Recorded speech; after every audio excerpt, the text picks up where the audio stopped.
Learning about attachment theory is really helpful when you want to understand how you function in your relationships, whether that's romantic or work or in your personal life.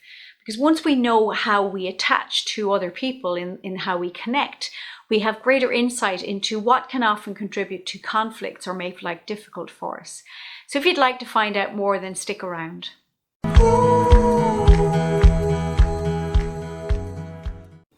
Hello, my name is Elfreda of Metta-morphics, and this video series are for people who've experienced some kind of difficulty, trauma, or highly stressful life event.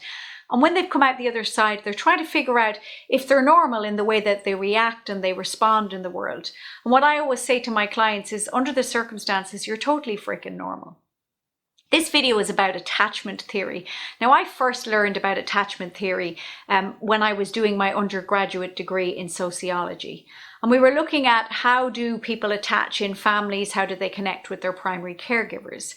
And this is the work of primarily of John Bowlby in its originality, which was looking at how do we relate to the people in our lives who are looking after us, and how does this impact us as adults later on in our life. There are 4 different types of attachment, and they fall into 2 categories of secure and insecure. Now, people who are securely attached are people who feel that they can be themselves in the world and feel safe and secure in the relationships around them. And secure attachment occurs when a primary caregiver is consistent and predictable and allows the person, their child, to be who they are. And so to explain that a little bit further, if we think that the person that is looking after us is going to be unpredictable, so we can't figure out what they're going to do, we don't know how they'll react, then that creates insecurity in us. But if they're predictable in that they're consistent in their discipline, they're consistent in their responses to us, that we understand how they're going to show up, and that they're nurturing and caring, then we develop a sense of security in those relationships. And as adults, then we are more likely to have a secure relationship with another person and to be drawn to somebody who will fulfill that same role in our life of creating a safe and secure space for us to be ourselves. Now, the other side is insecure attachment, and there are 3 different types within that. And so the first one is anxious. And so anxious attachment comes about when we're afraid that we're going to lose the care or the nurturing or the love of the person that is supposed to be looking after us. So this can often happen if a primary caregiver is unavailable in some way, if a primary caregiver maybe has to look after somebody else, is in hospital, has an illness, or perhaps they're emotionally unavailable in some ways, in that they're not able to engage with us all the time. And so it can often happen in that we have a closeness to them, and then that closeness is taken away. And that triggers a feeling of insecurity in us, so that we're then afraid that that will happen again. So we often worry about abandonment. People who have anxious attachment are often what we might consider a little bit more needy, although that's not necessarily what's happening to them. It's just that they're fearful. And so they worry about where you are. They don't like to be on their own. They often need to have people around all the time. They don't like spending time alone because they need the other person around to help them to feel a sense of security or to feel whole.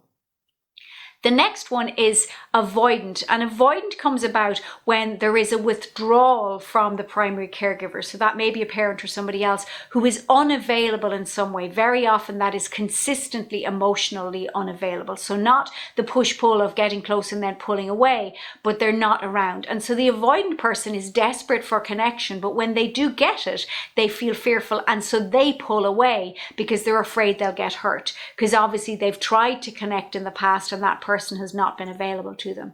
So in adult relationships, what happens is these are the people we often describe as commitment phobes. So they get close to somebody and then they end the relationship very, very quickly, or they pull away, or they're desperate for the connection, but when they have it, they become frustrated or fearful or angry. Now, the last one is often described as disorganized, disordered, or anxious avoidant. This one often comes about when somebody's experienced some kind of abuse in their childhood or grown in a very dysfunctional home life. So they feel anxious because they worry all the time. They worry about how to be with people and how to connect with them. And they also are avoidant in that they often have a very strong independent streak in them. So the anxious avoidant person is often a people pleaser who wants to look after everybody, which is where the anxiety comes in. But they're often also very independent. They don't seem like they need anybody. They can often have displays of temper or anger when they're younger as well, because the frustration around this level of uncertainty all of the time. Now, if we think in terms of which one of these we fall into, we'll begin to understand how we relate to the other people in our lives. We'll also realize that we're often drawn to people who replay or fulfill that pattern. So if you are anxious, very often you may be drawn to somebody who is inconsistent or is somebody who's avoidant, because it makes you feel that familiarity of this fear. If you're avoidant, you may often be drawn to people that make you feel smothered, that overwhelm you, so that you feel genuinely justified in wanting to pull away. If you are somebody who's anxious avoidant, you often might be quite controlling or dominant in the relationships and dictating how they are, but also worrying and fearful all the time and very afraid that you will be abandoned or that people will hurt you.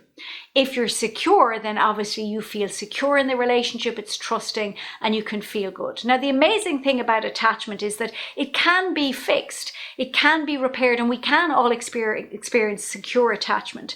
And what we need for that is what's called a good enough other. So we think in terms of children. If you're a parent, you need to be the good enough other, which means about 70% of the time you need to get it right, which means you need to show up in an authentic, predictable, and consistent way for your children.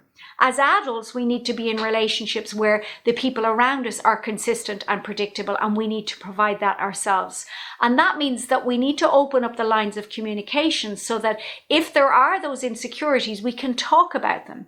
So the anxious person needs to have a space to be able to communicate how they feel when they're anxious and what they need from the other person to alleviate that anxiety.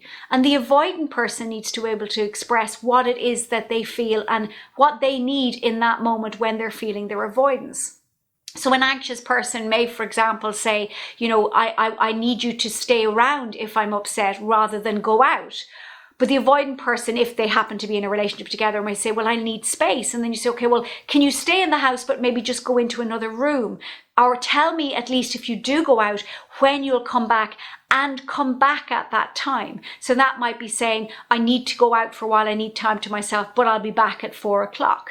For the anxious person, it may be allowing that person the freedom to do that and trusting that they will show up. But remember, it's the consistency of behavior that creates the security. So that means if you say that you will do something, you need to do it when you say you'll do it. And so does the person you're in the relationship with.